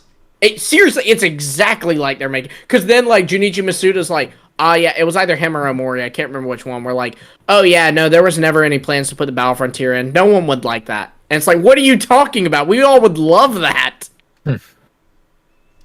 Yeah, I think I'm really due to play Omega Ruby Alpha Sapphire again. The thing that I have, and this is totally a bias. Lumi probably doesn't feel this way, but a lot of the 3D Pokemon games, I feel like they just have not been up this to par because they've been limited to like a handheld console. I think the 3D Pokemon games improved immensely when they were on the Nintendo Switch. But these early 3D games, I feel like just like they're limited so much when it comes to replayability. They're not that pretty, right? I think the promotional art, Kalos is that Pokemon, pretty. Get out of here. I don't think it is in game. I feel like it's a. I don't think it is, man. It's like no. Music and everything too. You But go it's- to Brunway, it's Route trying to be 15 in 3D. Kalos, it's trying to be It's trying to be and like it is. beautiful, realistic 3D, and it's just And it not is. that. And It's it not. is. It's on a Yeah, it on a is. 2DS or a 3DS. No, it's amazing. That's all right. I can. Yeah, So for that reason, because what's must I great bring about up the Pixel Sword and games- Shield tree? Must I bring up the Sword and Shield tree? Because the thing that's great about the Pixel games is it leaves a lot to be imagined, right? Yeah. So, anyways, Sun and Moon, very D. beautiful games, but very hard to replay. Very hard to replay because of I the can dialogue. I cannot worst- with this D thing. What in the world? So this is like where Soul Silver art actually started. Like I started in Gen 7 and have not stopped like following Pokemon nonstop since these games, and I absolutely love them. Like I understand what you're talking about with the replayability. Like It's important. that the whole intro is impossible, but I don't The replay exposition games. is horrible, I don't man. replay games. It has But- no effect on me whatsoever. I played But- it once. For That me, was it's it. more than that. What For about me, it's Ultra more Sun? than that. Did you play Ultra Sun, Ultra Moon Ultra Sun is I did. amazing. And Ultra Sun, Ultra so Moon you is replayed the S game. tier. So you replayed the game. Now, Yeah, that I is do. such- I do for remakes. That's it. Yeah, It's a new game. It's not though. It's the exact same game. No, It's no, not the it's exact not. same. No, it's not. See, this is something that I hate about Sun and Moon. This is why I say thought you Sun were and gonna say Moon's D Dusty. is because no. This is I what like hate you about okay Dusty. sometimes. This is the thing I hate about you, man. No. But with Sun and Moon, I feel like if Sun and Moon did not exist, Ultra Sun, Ultra Moon would be Yeah. people would feel like they are the best Pokemon games ever. I agree. And They're I so think sick. they are amazing games. I think Sun and Moon ruined Ultra Sun and Ultra Moon. Interesting. I don't agree that it ruined it, but I agree with what you're saying. I think that Ultra Sun and Ultra Moon is S tier for me. Getting all the Pokemon, all of the gimmicks, Mega Evolution, Z moves. I wouldn't put it past A tier, Everything. but it's Yeah. it's good. I love the Pokemon in Sun and Moon. I love the games of Sun and Moon, and this is just a better version of it. So it's just the whole Necrozma, like Necrozma is sick. The Ultra Beasts in general. we got new Pokemon for the first time in a second game. It Just was like crazy. in Rock. Yeah, Just it was like in epic Rock to is me. fun. I would got put new- we got regular new Ultra Sun and Beasts. Moon. Yeah, I'd put regular Sun and Moon in B probably. I would never put it in D, but I gotta say I gotta like replay these games because I don't quite remember. It ain't past C, that's for sure. they had good Pokemon and a Nah, great that thing story. is C. Get Both that of them thing were outta great here. stories. Get that thing. It's It was in the hype. B at least. The thing my is, goodness. I love Sun and Moon. So when I played Sun and Moon, I had a blast. I did. I thought they were some of the best games of all time. I didn't quite understand the replayability thing until I tried to replay them, and then I couldn't do it. And then being forced to replay them with in Ultra Sun and Ultra Moon turned me off to it. Where I was just like, where I just got through the game. But Have still, you ever? I don't want to cut you off, but have you ever replayed Legends Arceus yet? Yes. Okay, because the intro to that is like the same Yes, length. but only for like an hour. Well, and it feels a little more engaging. Legends. I just wanted to Arceus. see if there was a difference for you because it's basically the same thing. Like you have to go Well, through. No, because with Ultra Sun and Ultra Moon, and here's the thing, I don't mind the cutscenes. It's also prettier. Legends Arceus. I Yes. think my brain can memorize and map out and just like comprehend the 2D maps because you're viewing and experiencing these worlds on a fixed axis. Where now when I go through a game, right, and it also might just be like time and nostalgia, but all these older 2D games, I have them like blocked out of my brain. I know exactly everything about them.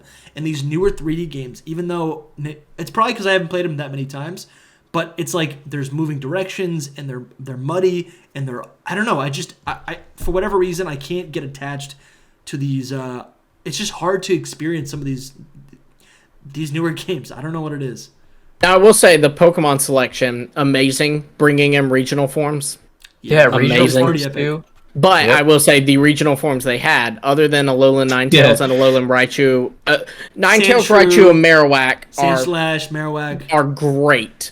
It's just that people Executor and remember it. Sandslash is okay, but Golem, Dugtrio, Muck, Raticate, and Persian all like can Muck. just... I like Muck a lot, and I like golems too, like the whole line. I like all those, but I think that people they remember just regional forms being so epic because it was regional They forms, were. you know. I was in. Yeah. It was a really Canada. cool thing. It was Yeah. a great way to celebrate the 20th anniversary. Yeah. It's like I said though, like the epic.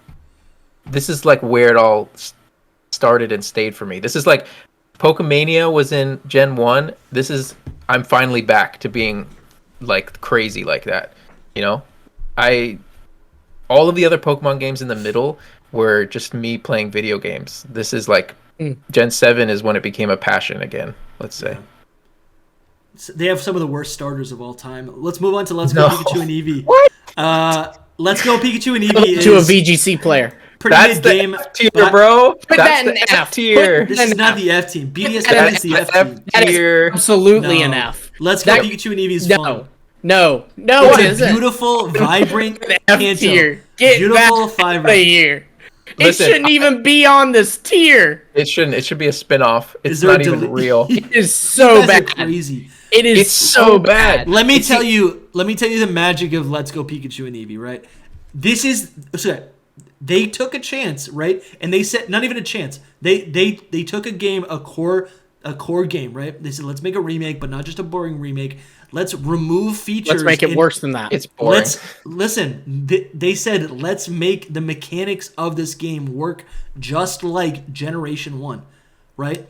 If you say let's It go doesn't Pikachu and remotely. Eevee, if you say Let's Go Pikachu and Eevee is not a main series game because it doesn't have abilities, it doesn't have held items, it doesn't have It has etc., abilities. right? I don't think it, It does. has abilities. Yeah, it does. doesn't have abilities. It has abilities. Look it up. It doesn't have abilities. It does have. It doesn't have abilities. held items either. I'm looking. It doesn't have hell items, but it does have. It doesn't abilities. have held items. That I know for sure. And those, it basically, they were like, let's just strip it back, make it super accessible. The Go mechanics are annoying, but that was the first time we experienced overworld shinies. I had a ton of fun with that game. I was super let down a month after the game came out, and I was like, I had already waited a year to get a Pokemon game, and they gave us this. I got the game, I played it for a month, and I was like, I gotta wait a whole another year. Oh, for they an don't even actual- have abilities. These games suck, Dusty. I was trying to give them a point. If you say No these points. games are bad because they lack core features, then That's not why I'm here's saying it. here's the then thing not though. why I'm saying it. Then I- red, blue, no. yellow should all be No. in F tier as well. Here's the no, thing no. though. You were saying the perfect remakes are like literally bringing the game in to the like current generation, and that Yeah. is not what this is. No, This is- but it's a sidestep. It's a different. No, it's not experience. sidestep. It's about 7 steps backwards. In fact, they didn't even take the steps. They opened the elevator door and just jumped down the shaft. Hear me out. I don't think this game is made for us. But at the same not. time, when I played it, not. it It's was not, it and was thus fun. it sucks.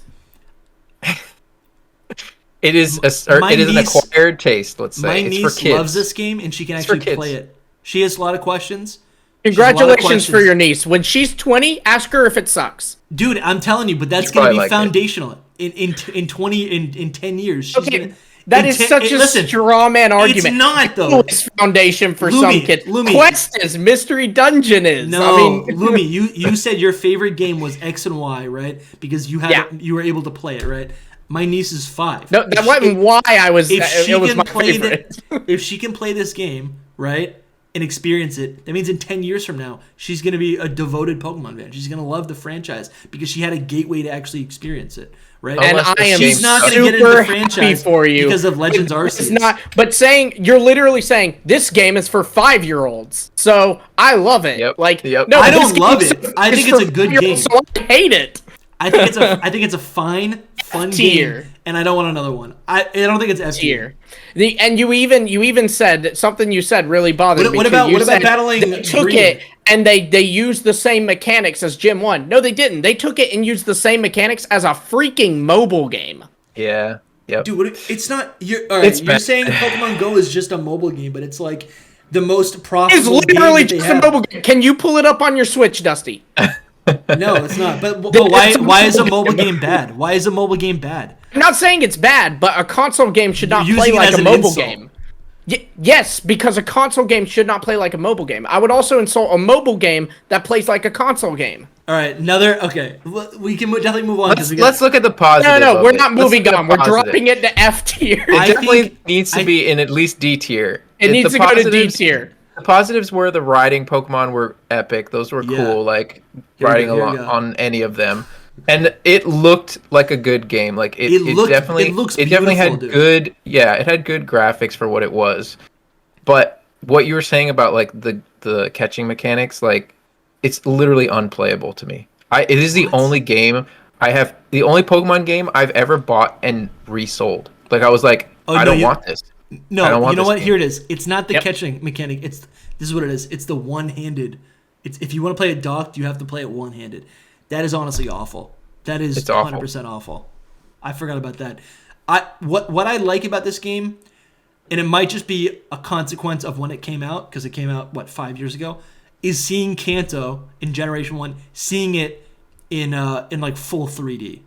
Even then, though, they didn't do a good job with it. Yeah, I feel no, like. they didn't. It could have been so much better. Mm-hmm. It could have been like so much more, even Sword and Shield like just a little more life and like reality to it. It doesn't have to feel real.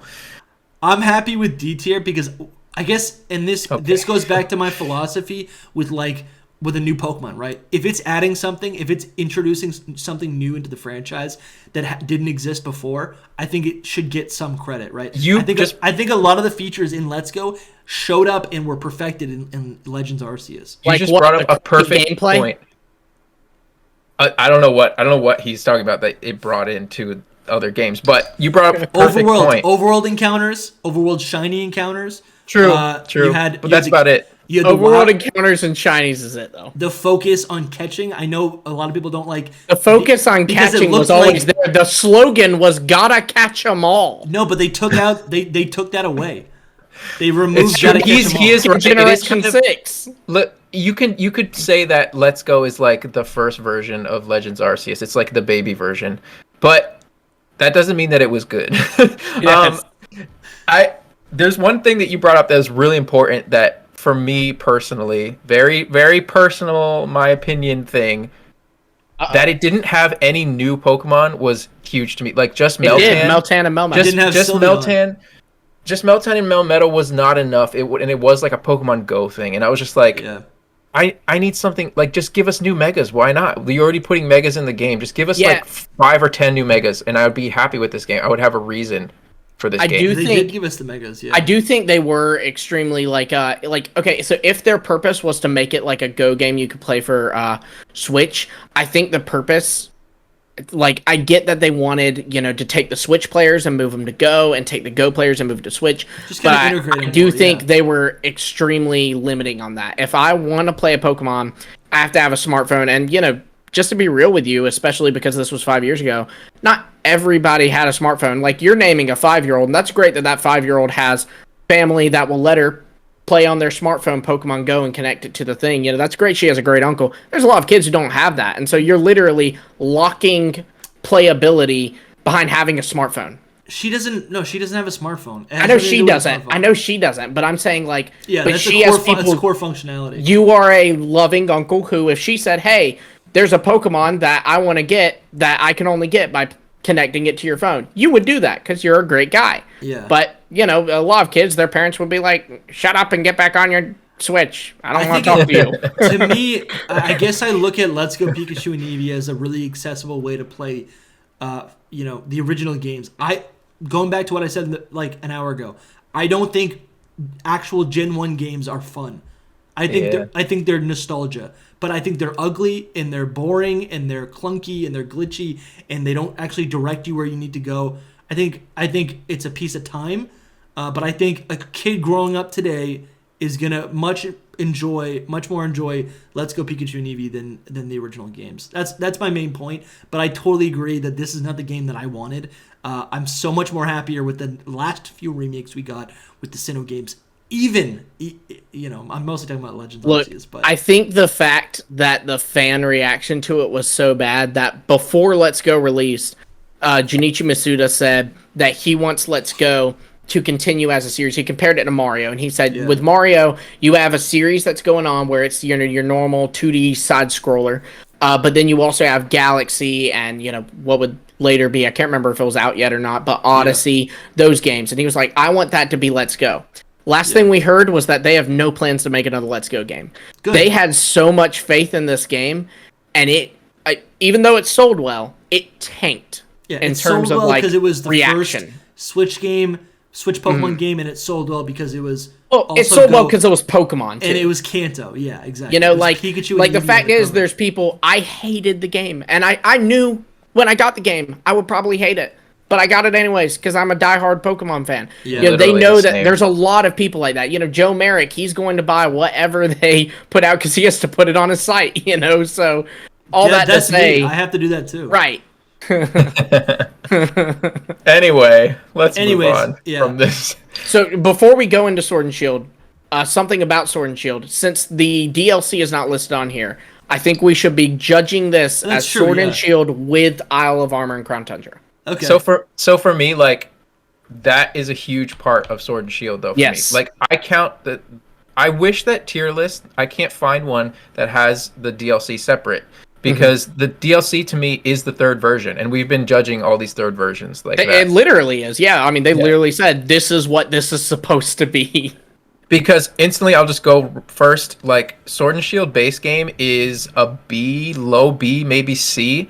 But with the DLC added, like, if it was a separate thing, it's already in a, like, high A, maybe even... I almost want to say S. I love that DLC so much, but it's a little too much to say S. It's not an S tier game. I would say A tier. I would put it at the very end of A tier. For me, like, if we're factoring in the DLC. Because, I mean, it still isn't, an amazing post-game that's on par with Soul Silver and Heart Gold and Black 2 and White 2. It also, I mean, it certainly has its issues, no matter what side you on, that's the most divisive game. You have the fans who are like, that is the worst thing that's ever been made. And you have the fans who are trying to overcompensate for that. And they're like, no, this is the best thing that's ever been made. But even if you think it's the best thing that's ever been made, it had a lot of issues. A lot of issues. So it just can't be S tier for me. No, it can't. But it really, Sword and Shield was really not that bad. I don't get it. I don't get the people that hated it. I think the plot sucked. The biggest thing with Sword and Shield was that there's like 10 routes and that's it. And you just go through it and it's over. And it's just like, this is kind of lame. Like, the whole story they marketed the wild area very weirdly. They marketed the wild area as if this was gonna be like an open world game, but it wasn't. Like it was like super a linear. Step. So it was a first step. It was, and it was a necessary step. And because of that, like factoring in the DLC, that's what brings it to an A tier because the DLC was amazing. And then they added not only new Pokemon, but they added really great new Pokemon. But even the DLC had some things that I think was kind of stupid. Like we should have gotten more forms than just Slowpoke line and the birds. We should have gotten. I understand though too that they don't want to do too much because they just gave us like 80 new Pokemon. If base Sword and Shield was like the DLC, then that would be a whole different story. We'd love it. I think the DLC of Sword and Shield is like top. It's so good. All right, so here's my hot take. Sword and Shield was the latest iteration in the console Pokemon Stadium type of game. For me, I feel like Sword and Shield was an engine that was built for really just like post-game play, but playability, right? I feel like the story, the experience going through the game is like just like totally absent. It's like a 1 out of 10. But as far as everything post-game, it's great. You do have areas to explore, right? It's not a story, but you have areas to explore. There's lore, right? Then there's also like all of the competitive stuff. There's great shiny hunting. I feel like that was most prevalent in Sword and Shield, but I think also there was kind of that with Sun and Moon a little bit with Gen 7. I think we've talked about this, right? I think Scarlet and Violet are a little bit better where there actually is a story. It is fully open world. It actually is fun and enjoyable to go through. But I think going forward, there probably is going to be these three types of Pokemon games, like you're saying before about like the kind of like the Mario series. You have remakes and nostalgia. You have a new adventure, something that's like a little bit more experimental, and then you kind of just have this like hub console type game where it's like this is where all the new stuff is happening. This is where VGCs run. Yeah. Yep. Yeah. And that's what Sword and Shield is. It's true. So for me, I honestly, looking back, I think the art direction and execution is gorgeous in Sword and Shield. I miss Pokemon. Glimwood Tangle is so freaking cool. Yeah. And I will say that I guess we probably shouldn't be factoring this into, judging the game itself. But Sword and Shield, while I do wish there was some more with the marketing, all the trailers for it were absolutely freaking fire. And the different things they did, like, with the Surfetch reveal where it's like, oh, a Rotom hacked our website. Look what's here. This is weird. Yeah, and then the Glimwood Tangle live stream, I know people hate on it, but overall, I think it was really, really cool. It just had some issues that they needed to fix. Impidimp popping up everywhere, but not being officially revealed. And then there was another one that they did in like a special style reveal, but I can't remember which one it was. But all of them was it not? I don't know. But either way, their trailers were really, really good. The data mine was so good. Yes, the data mine was fun. Then like kidding. that was trailer really good, that said, "Here comes a brand new world." The one they released that in was June with Corviknight. Yeah. Mm-hmm. That is to this day Scarlet Violet didn't have a trailer that even touched that one. It's true. So where would you guys put Sword and Shields? I'd put it A. Yeah. With the DLC, yes. A. Yeah, the DLC is pretty dope. If we're adding them together, for sure. I put it... Without the DLC, it's lower, but it's epic. I have to say one more thing about it. I can't get over the replayability. The actual designs of the Pokemon are incredible to me. It's my favorite design generation. Good designs. So it's a big deal. Surfetched, Corviknight, Dracovish, I love them all. It just doesn't feel like a game. Like I can't get over that. The thought of replaying Sword and Shield sounds agonizing.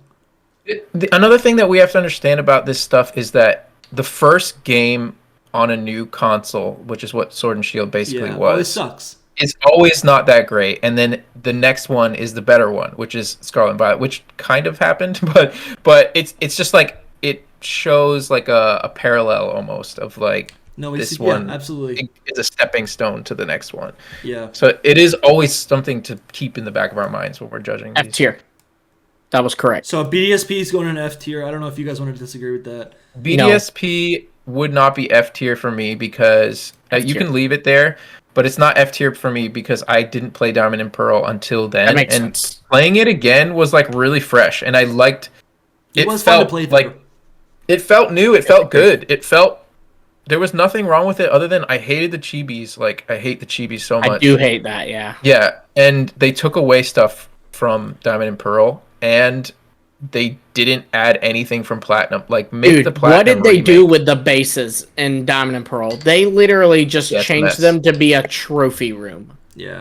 It's a mess. So I would put it in D. But yeah, I'm kind of going. Also, was this game more buggy than Scarlet and Violet? At first, yes. Yeah. I mean, because it's rough. It's a rough game. So I'm kind of going against everything that I was saying before. I feel like I had a blast playing through BDSP. Probably also because I don't have a lot of playthroughs of Generation 4 games. What hurts the game for me is that it feels... I mean, obviously it wasn't developed by Game Freak, but it's so buggy. It feels unfinished. Nothing feels deliberate. Everything feels like a settlement. So for me, it's like I can't even be proud of it. And that's maybe why I've wanted to fight you guys a little bit more on Let's Go Pikachu and Eevee. At least Let's Go Pikachu and Eevee was like a deliberate decision with an idea and a concept, and they executed it, and it's pretty. Where BDSP is just like, it's like, what is this? Right? I paid full price for this game, and it's like, I'd rather be playing Platinum or Diamond and Pearl. Yeah, it's like, why even buy it? You should just buy Platinum. Well, yeah, can y'all imagine? Can y'all imagine a world where there is no Legends Arceus, and it was just... We had Brilliant Diamond, Shining Pearl, end of 2021. It might have been a good world because they would have put so much more into BDSP. I think. No, I mean like it was this BDSP though. Yeah, then that would People would. Oh man, it would not be good at all. It would probably be the end of Pokemon for a little bit there. I think that the answer to your question, Dusty, is that this is a filler. This is just we're doing Legends Arceus and it's not done yet, and COVID happened, and we need to like do something for the fans that have been asking for remakes forever. So and they were like, they want remakes, but we don't want to do a remake. We want to do this interesting new thing with Legends Arceus. So let's give him the remake anyway. But the thing is, the remake is literally copy and paste, except worse. So yeah. I mean, this is definitely a topic for another video. But would you prefer ports, or would you prefer if they're gonna do them 1-to-1 or a faithful remake? If they're gonna do them 1-to-1, if faithful means 1-to-1, then ports. Don't waste your time. I'd rather you work to give me an even better Legends Arceus if that's even possible. With the access to. Actually, no, that doesn't make sense. I was gonna say even with the access to like new mystery gift events like the Manaphy Egg, but if it was a port, they would still be able to work that in. They could just unlock it. I agree. The only thing I would say is if they do like full on real graphics, like not chibi, then that would be different. Like then I'd be like, okay, it's just like a remaster kind of thing. Then I like that. But the biggest thing is they didn't even add a single new Pokemon in this game. It's just like. Why did I buy and like this game? they didn't even bring back it would have been so easy to just put Mega Evolution in or put Sylveon dude. Put Sylveon in right. You have every evolution. You have the fairy types, but not Sylveon. It's the only Pokemon with a cross-gen evolution that is beyond Generation 4. It's like just give us Sylveon. Well, not anymore. Doesn't make any sense. But not anymore, but. I just if we're talking like Fire Red, Leaf Green style, Heart Gold, Soul Silver style, or style remakes, then no ports. I want that. But if remakes are going to be like Brilliant Diamond, Shining Pearl, I would way rather you just port the games and get Oko to give us home compatibility faster. Yeah, I think you got. This isn't even a remake to me. It's the same game. It's a remake. It's a glorified port. Yeah, it is. It is. It really is. That's what it is. But it's funny how, like, Soul, you said this. They literally took the things that were so great about Diamond and Pearl, and they made it worse. Like, they made it so much worse. Like, the one of the best things was the underground. You could play Capture the Flag, decorate your base, and they removed that. They made it a trophy room instead. They added that weird underground place where you can catch all the Pokemon. But that was kind of that was actually cool. But since you jacked up the thing that everybody liked about the underground, no one's paying attention to this new cool thing you added. Yeah. The way that I played BDSP is I was like, I'm not doing the Pokedex. I'm just catching the Pokemon I want in my team, and I'm going through the story. And that was how I played it, and it was enjoyable. I wasn't like, I'm going to go catch all these same Pokemon again. So that was that. Yeah. Anyway, Dusty's going way far ahead. Legends Arceus should be S tier. What do you guys think about Legends Arceus? S tier. I put it in A tier only because it doesn't have some of the core mechanics of a Pokemon game that I would want for an S tier. S tier is perfect, right? I think as a game, that's fair. A tier. I think as a game, like as an experience, a single player experience, it's amazing, and that's S tier. But as far as a Pokemon game goes. It's not the same battle mechanics. You can't battle anyone online. You can trade, which is nice.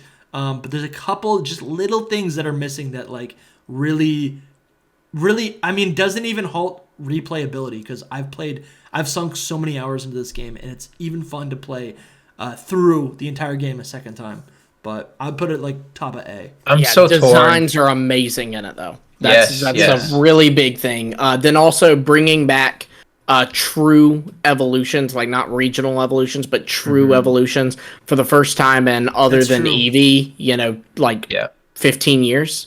The overall feel of these games, like we've talked about it a bunch of times on this podcast, but just the nostalgia I feel towards these games and the music and the vibe and everything, I love them. It's weird. It's just like it gets a little stale is the problem with the game. I feel I'm so torn. Like I want to put it in S. I really want to put it in S, but there's just a few things that make me feel like A, right where you have it, is kind of perfect. Actually, put in A, and then Legends Johto will be S. Yes. It's true. Like the next, whatever another Legends is going to be like the S tier. Yeah, well, that's kind of why I did think about putting in S tier, but Dusty kind of got me with the whole no player versus player and changing the battles. And I Because it actually didn't matters. mind how You need a they. Yeah, reason to it train absolutely my team. does. It absolutely does. Now, I don't mind how they, and it's funny, I love battling, but I don't mind how they changed the battles so much because it wasn't too different. But I do, player versus player does really suck. And also no abilities was not fun either. See, Yeah, that you do care about that. I do care about that, absolutely. That's why I don't like I Let's agree. Go. No, I that agree. is a 1% of the reason why I hate Let's Go. It's a percent, but it ain't much more. Then, I don't mind that they changed the battles much, but I do mind that there's not enough battles. Like Yeah. we have this whole new battle system. But it let makes us sense battle for the a bunch story, of people. though. I know, It makes sense for and the it story. makes sense for the gameplay even too, because it's more like a catching thing. And I just like Pokemon battles. Like that's why I really like mainline Pokemon games. So that's what I want to do in a Pokemon game. I don't want to just catch all the time. Yeah. I loved catching that way. That was a great mechanic. It was really good. And also, But I you had to want battle to complete the decks too, for what that's worth. If you wanted to complete the decks, you had to, Right. because like you'd have to do like see it use Aqua Tail 3 times or whatever. Yeah. But yeah. Another But I mean thing too trainers. is I mean the trainers. yeah, I know, yeah. We could Scarlet go to the Violet Pearl. We has go to that the same Pearl problem. Town or the Diamond Town, and Yeah. there could be people just chilling there, and those could have been way bigger, first of all. Mm-hmm. But you could have a whole bunch of you could have a tournament against those people that are there, something like Dude, that. Yeah. The shock factor of, not only the fact that their starters had regional variants, but I remember the shock factor of seeing, oh, it's a Sinnoh game, but the starters are Cyndaquil, Rowlet, and Love Oshawott. that. That Love was that. so cool. Yeah. It's one of those things that it's kind of stupid it was that cool. Yeah. But like I remember everyone was like, the starters are from 3 different regions, Like Yeah. it was so cool. And they're like the best starters to me. Yes. Yeah, it was a really great love that. pull. Yeah. It was a great pull. The whole leak season up to it too. I know it's not related to the games, but it was so epic. That was good too, yeah. The It's a rise of different type Riddler coup. nostalgia. We wouldn't be here without Yeah. that time. That is true. Probably. That is a good point. I think, this isn't, again, it has nothing to do with the game, but the fact that it was missing, online functionality when it comes to, competitive battling, or just a lot of, the core series, right? Like raids. I think I'm starting to love raids in some sort of raid event in Pokemon games. Maybe the next Legends game just has, if it is like a Legends Johto and there's Kanto access, that's a big scope of a game. That's a game that could last, maybe 2 years, right? Maybe that's a game where then they have some sort of online battling, but it's still the Legends. There's still the Legends engine. I feel like a couple new things could make this game really outstanding. Absolutely. But I think the silver lining, or the end of the day, I think Legends Arceus is going to be a game that will stand the test of time no matter what. I think we'll be talking about it. It's going to be significant even 20 years from now. Let's hope they do better than it. Yeah. Like they better it. So that we'll talk about that instead. Yeah. Scarlet and Violet, however, I don't know. It's very buggy. It's got a lot of I might even put it in B tier. Yeah. No, I don't know. I love the game. I really do, but I've never had a Pokemon game cost me or literally make me lose 2 hours because it crashed in my first run of it. So Yeah, that's that frustrating. did definitely hurt me. It did a lot of things right. I will say overall. So again, there are exclusions to this, but overall, I think that the Land of Scarlet and Violet is a little bit bland. I agree. Dear God, if I have to hear the music that plays in the first area again, I'm going to lose my mind. I told you, man. This is a problem throughout all of Scarlet and Violet. I got to Area 0. I love the Area 0 music, but it's just nonstop the same thing over and over. Well, and it's over also over. it's like they don't. I don't know. Are they shorter songs than normal? Because I feel like the songs Yeah. in this game loop quicker than past songs did. Possibly. Definitely. Something is not right. We're spending more the loop time is there more or something. unnatural too. The loop is more unnatural because especially with the theme from like the first area that they also used in the trailer that revealed Sada and Toro. That little, dun dun dun. Like it's very clear where the start and finish of that is. Whereas in past Pokemon games, they ran like a loop. Like you didn't really tell. So I think that also kind of breaks it because you're able to kind of count when the song is looping again. Mm-hmm. So it makes it feel worse. But that is rough. I also there's a ton of amazing things about this story. There's a bug flying in here, but I think, just ultimately too, the Pokemon designs. There are some incredible ones. Mm-hmm. There's also Rabska. Yep. It's like hit or miss. It really is. Right. I think at the end of the day, if I'm judging Scarlet and Violet off of my criteria, it's a fun game to actually replay. There's actual story. It's actually open world, which is amazing. Huge selection of Pokemon. The thing is like when I first played it, I was bothered by a lot of the changes that they made. This has happened over the years through certain Pokemon games where you think, shoot, I gotta change how I interact with this, right? I've had to fail shinies because of this new engine, but I've gotten used to that, and I think there's also a ton of great features for post game as well, for shiny hunting as well. Well, and I will say, them letting you them making it kind of easier to fail shinies. In a way, I like that because there's been a big complaint of shinies are more common now. It's easier to get shinies. Yeah. So by making them, honestly, the only thing more painful than having to take forever to find a shiny is finding a shiny and losing it. So I like that they've still put this layer of difficulty and, frankly, pain on this, Yeah, I failed a shiny Espathra. Which is not a bird, by the way. You're talking about it so much. Yeah. She's like, it's not a real bird. It's not a bird. If you look at... Okay. Oh, my God. Okay. No. Espathra has this, fleshy triangle nose. It's like a snout. But it's not a beak. It's not a beak. And then it's got this little mouth hole, right? It's like mouse hole. Dusty, it's a mouse. To quote one of those commenters on your tweet about this. Wait, so you're telling me that Pokemon don't model them exactly after their inspirations? Yeah. Dude, Espathra's a cat. Let's go on to the next question. Listen, just Scarlet and Violet, it has a lot wrong. But it's still an A tier. I'd say low A tier. Yeah, I'd put it low A tier. If it's B tier, like I said, B tier, it would be high B tier for me. I don't know. I think honestly, it's the blandness of the world that's kind of getting to me, and the fact that there's nothing post game wise. Mm-hmm. Nothing. Really, dude. If they had just put in a battle facility, I'd be happy. I think that we'll be saying the same thing that we said about Sword and Shield after the DLC. I really hope so. I think the DLC is going to make it. Too. Do you think it's better than Sword and Shield? Yes, it is better than Sword and Shield. So you think this game now with no DLC is better than Sword and Shield with DLC? Yeah, that's tough. It's really close, I'd have to say, but the story in this game is good. It is an amazing story. Yeah, the 3 plot lines and then the final one, it's good. It's a solid game. It made me tear up. Good. Yeah, I think this is the first Pokemon.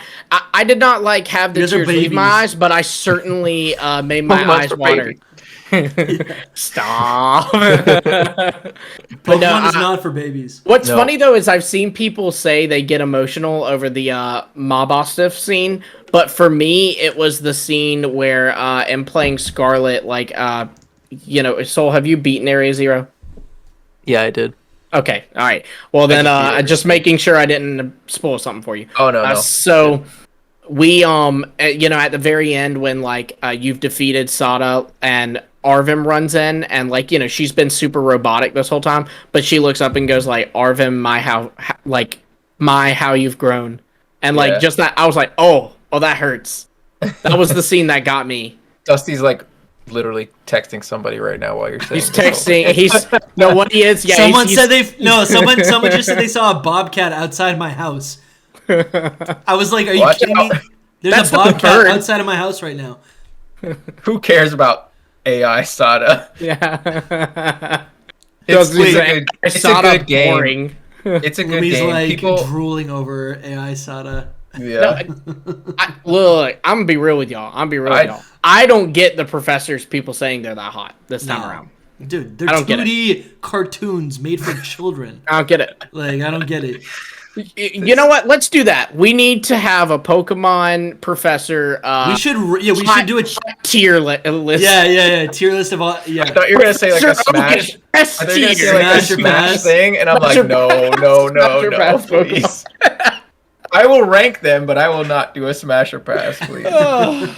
Is it because they're all Smash Soul? No, they're drawings. But I do. Sada looks good. You can't lie, I guess, but whatever. Dude, she's got the fangs are pretty intriguing. Yeah, she's feral. Hello, Dusty. Listen, right, let's wrap it up. Yeah, let's wrap it up with the bugs are there, but it's really not that big of a deal. The games bugs aren't there. They only gave us 3 bug types. That's another thing that sucks. No, there's good. They're actually really good bug Sword types. and Shield was It's disappointing. a good bug type. Dude, Sword and like Shield was an end of an era because of national decks, right? And I think this also feels kind of like a reality check. Not necessarily an end of an era, but definitely a reality check with the state of Game Freak and their output. It's kind of like, okay, like I want to enjoy this, but it's like I feel like the community has felt let down. So I feel like I don't know. I'm looking forward. I think a lot of the problems and the bad emotions I have are really around just like not feeling like these games are exactly what they could have been. Maybe I just feel like that's the same story for all of the first versions of Pokemon games. Sure. It's like that's literally how you feel about most of them, except for Yeah. like Gold and Silver. I mean, to end it on like a hopeful note, I do genuinely believe, like, I very much enjoyed Scarlet and Violet now. I think that DLC, if it is anywhere near, like, the caliber of Sword and Shields, and honestly, in some ways, it looks like it'll be even bigger than that, It should then be it will make Scarlet and Violet very much compete for top spot of the game.